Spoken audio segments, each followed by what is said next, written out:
Marhaba. Hi, everyone. This is Nancy Aboushakra, and I'm excited to be a part of Humans of Telecom.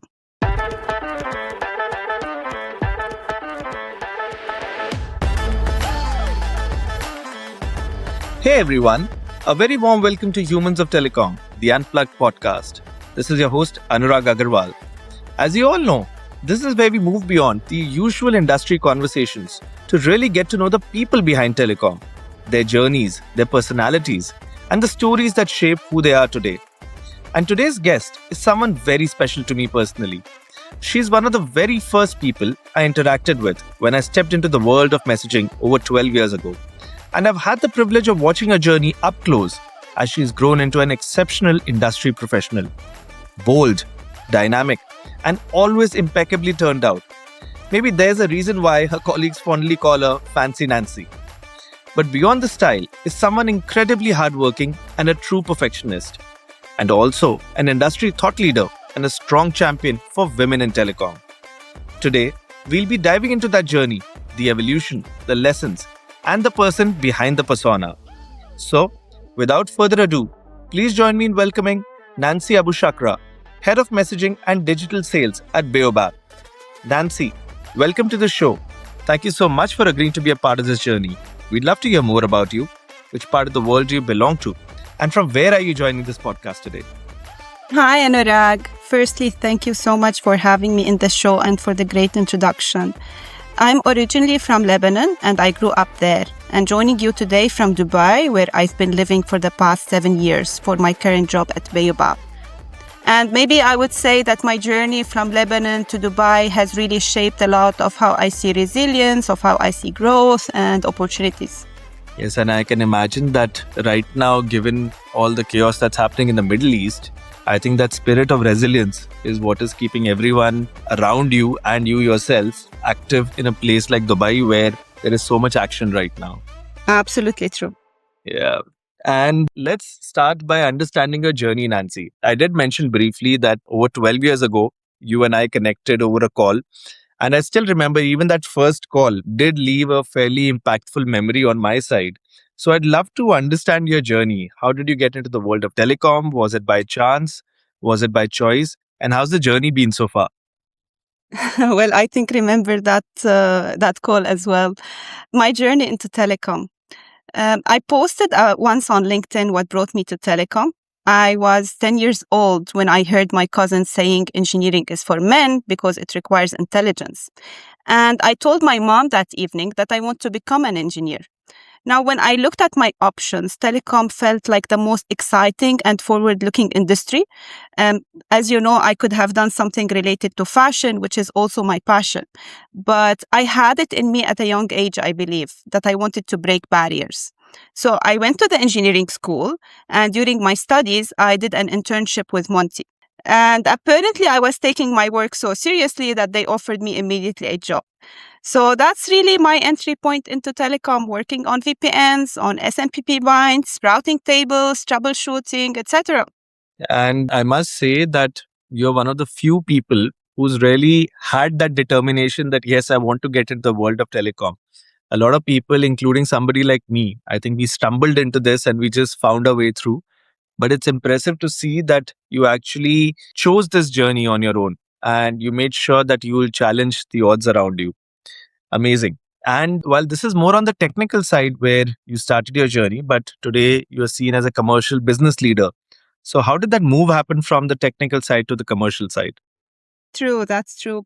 Well, around 2 years after I started at Monty Mobile, the account manager who was handling all the A2P aggregators left.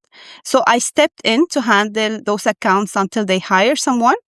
And in just a short time, I grew the wholesale business by like 20 to 30%.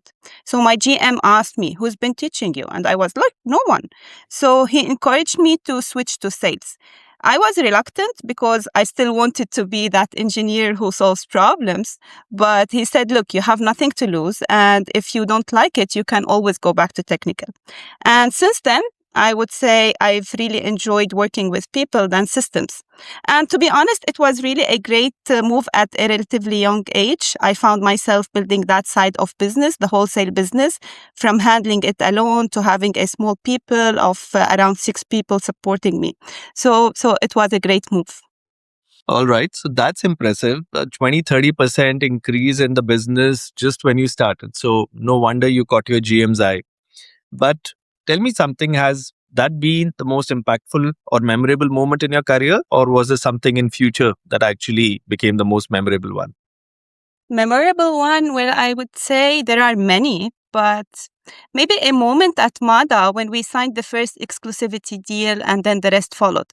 You know, Anurag, when I joined MADA to build the SMS business from scratch, there were a lot of moments when I was in internal meetings trying to convince teams on ideas or even explaining ideas which were like common sense at my ex company. And I had a lot of moments doubting my decision, whether I did the right move. So I think signing that first exclusivity deal and sending the first invoice to customers was really a memorable one. It felt like you can do anything, girl. And I think that's when I stopped being afraid of challenges in life, because once you overcome one, you know you can face the next one. Absolutely. That's so true. And yeah, I guess we all often limit our growth because of self doubt. And I think it's moments like these which actually bring back the confidence in us and keeps us going ahead. Awesome. And now you're working with an even bigger brand, Bayobab.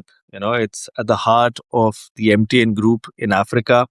And there is so much of action out there. And I know that personally, your interaction with all the large hyperscalers and many innovative deals, which I've heard about in some of the earlier interactions as well. So, how has that entire journey been for you so far? And are there any favorite moments from Baobab also that you'd like to share with us? Well, you know, the years at Bayobab are the closest to my heart, I would say. I joined as the first sales hire and the third person in the whole communications platform department.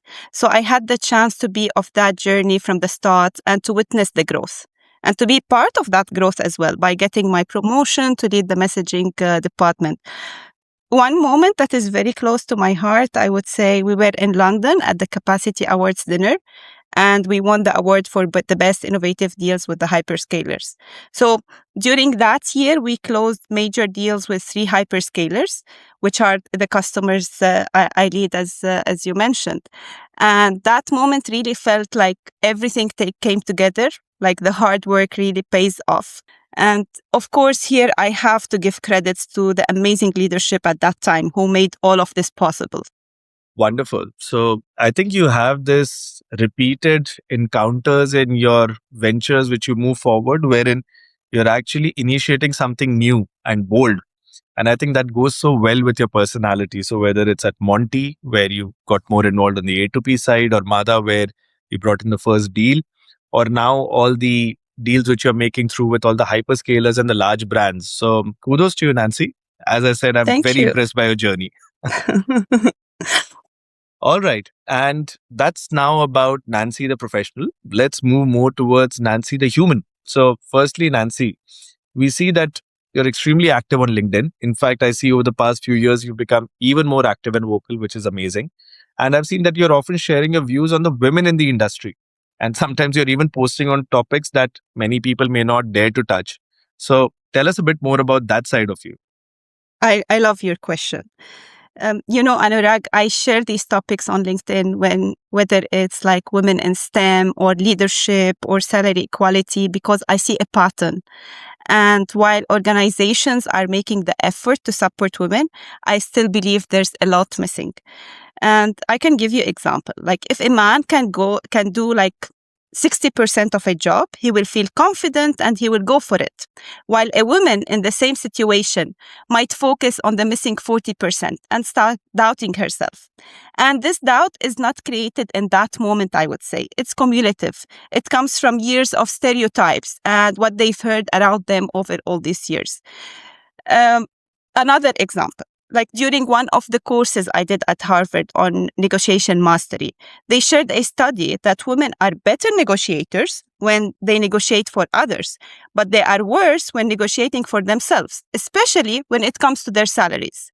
So When I post about these topics, many women reach out to me privately, Anurag, and they share their experiences, but they are still not comfortable to speak about it in public. And that's exactly why I speak about it, because I want it to be an eye opener. And especially for young girls who might be still holding back or settling for less than they deserve. All right, so that's really impressive because, yes, there is this constant conversation which goes around wherein, as I spoke about self doubt. So, I have personally seen it that women, especially, are often holding themselves to a much higher yardstick as compared to what men often do. And I think that's often something that self limits their growth. And it's amazing to see that you're actually sharing your thoughts and you're bringing that wave of inspiration into a lot of women within our industry as well. So, once again, amazing job there. Thank you. And beyond that, personally, Nancy, how do you recharge yourself? What are your passions and hobbies? How do you unwind?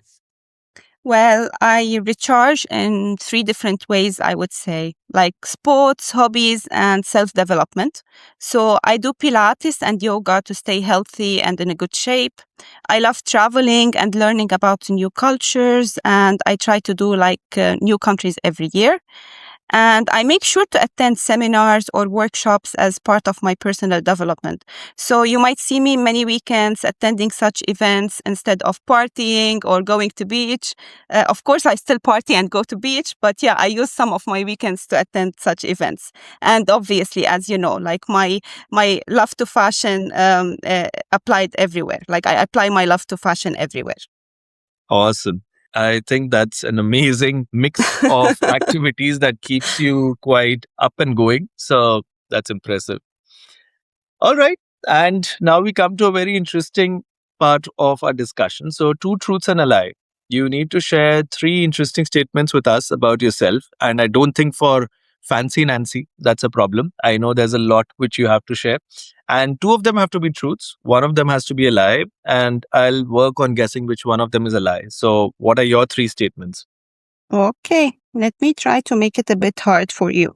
Uh-huh. So, the first one is that I finally overcame my fear of heights and I did the skydiving last week in Dubai. The second one, I've been living in hotels in Dubai for the last 7 years. And the third one, I broke an arrow with my throat. Okay. Three very interesting statements as expected from our dear Nancy. So, skydiving. Um, you are living in Dubai, which is very well known for skydiving, especially diving above the palm. I know that's something which is very popular. So, I'm going to take a guess and say that that's true. You've been living in hotels for the past 7 years. I mean, if that's actually true, I don't know how comfortable or how stressful that experience is, but we'd love to hear about that. So I'm going to take a chance and say that's also true. And you broke an arrow with your throat. So I don't know whether your strength training is giving you that level of capability. But just for the sake of this question, I'm going to presume that that's a lie and the first two are true. So am I right out here? Mm-mm. No, All right. you're So, not. so you've actually broken an arrow with your throat. Yes, yes, I did. I did actually this year. I was attending an event called the Millionaire Mind Intensive, and that was an exercise we did at the end of the event. It was a reminder that limits only exist in our minds. So yes, I did. I broke an arrow with my throat. All right. So that's interesting to know. So then, which one of the other two is a lie? The first one, because yes, I have fear of heights. To be honest, I've been working on that. So I've challenged myself. I did the dinner in the sky. I did the hot air balloon experience, but the skydiving, no, I'm not ready for it. Very well. But I think the more and more you're onto self development, I think very soon you will get that mentality to do skydiving as Yeah, well. we're working on it. So we look forward to seeing some amazing pictures once Nancy gets that through. And you've actually been living in hotels for the past 7 years. So what's the background to that? Yeah, it's serviced apartments. It's common here in Dubai, and I like pampering Nancy and giving her the lifestyle she likes. So why not? Interesting. So that's yet another glamorous side of dear Nancy Aboushakra and the life that she's leading. Awesome. And I know that personally you're very fond of reading as well. I've come across that in some of our conversations in the past. So, what's the last book that you've read and how's that experience been? Well, yes, I do read. I'm a bit of a slow reader though, but I like to read books related to business and people. Maybe not the last one. Maybe I would speak about the best book for me is Surrounded by Idiots because it talks about the four personality types, the four colors. So it was really insightful for me to understand how people think and how best to deal with people basis their type and color. I learned a lot from it and I applied it in my work. Interesting book, I must say. I have heard a lot about it, but I've really never gone into the details of it. And while you were mentioning it, I was doing a quick Google search and I see that there are these red, yellow, green, and blue. So let's see. Red is the dominant type, yellow is the social and inspiring one, green is somebody who's stable and calm, and blue is somebody who's analytical and precise. Okay. So let me take a moment and try to guess your color, Nancy. I have a strong feeling you are a pure scarlet red. Is that correct? Well, well, I believe we all have a bit of every color. Okay, Mhm. but yeah, per the test for me, the dominant one is red. Mhm. And to be honest, apart from being my personality color, it's also my favorite color in life. Yeah, I remember seeing you often in red.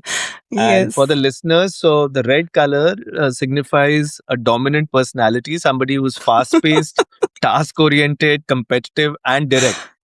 And all these qualities and many more have been observed in our dear Nancy Aboushakra over the years. So, Nancy, I think the two truths and a lie was a more difficult one for me. But this one, in your case, was fairly easy to guess. Seems like I'm an open book to you, Anurag. Well, I mean, it's just that you signify that trait so strongly. Nancy, we've been having such a wonderful conversation, but like all good things have to come to an end. We are finally down to our final question, our sign off section. So, Nancy, what does being human mean to you?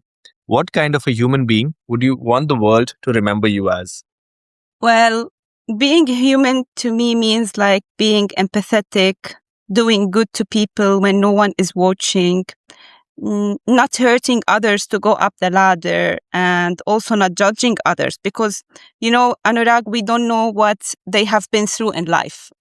So, yeah, I think I would like the world to remember me as someone who stayed true to these values. Nancy, I think those are some wonderful thoughts to end this conversation on. And once again, I can talk out of personal experience. I think the element of empathy is something which is very visible in your day to day transactions and conversations. So, kudos to you on that. And yes, you are living up to the ideals which you mentioned out here. And on that note, thank you so much. I think it's been a journey of 12 years of knowing each other, and a lot has gone by. And I think we both have developed individually into our own professional spheres. And it's amazing to see you and where you've reached. And in the coming years, I do hope that we get to see a lot more of action from Nancy's side. So, to everyone who's listening, do stay tuned in to Nancy Aboushakra. Thank you so much, Anurag. I really loved our conversation today, and I must say I'm so proud of you and how far you've come. And I'm looking forward to see you soon because we haven't met for a long time. I think last time was in Washington 2 years ago. So come to Dubai. Yeah, absolutely. We'll definitely make a plan. Now I have an invitation from Nancy. So Yes. let's hope we get to see each other soon. So thanks a lot, Nancy. And as always, to our wonderful listeners here, thanks a lot for tuning into the show. We hope this episode gave you a good glimpse of the human side of Nancy Aboushakra. Originally from Lebanon, a land she proudly calls resilient and now thriving in Dubai. Someone who broke stereotypes early on, choosing engineering to challenge norms and carve her own path in telecom. A trailblazer who started from the technical trenches and went on to become a powerhouse in messaging and digital sales. Bold, dynamic, and impeccably stylish, fondly known as Fancy Nancy, but with a heart of a perfectionist and a mindset of a leader. a strong voice for women in telecom, constantly pushing boundaries and sparking conversations that truly matter. And at her core, a firm believer in empathy, purpose, and simply being a good human. That for us is Nancy Aboushakra. So, if you enjoyed today's episode, do stay tuned in because we shall soon be releasing yet another episode and another compelling story from the telecom space. And do follow the podcast on your preferred streaming channel. On behalf of Humans of Telecom, this is your host Anurag Aggarwal signing off for now. Take care.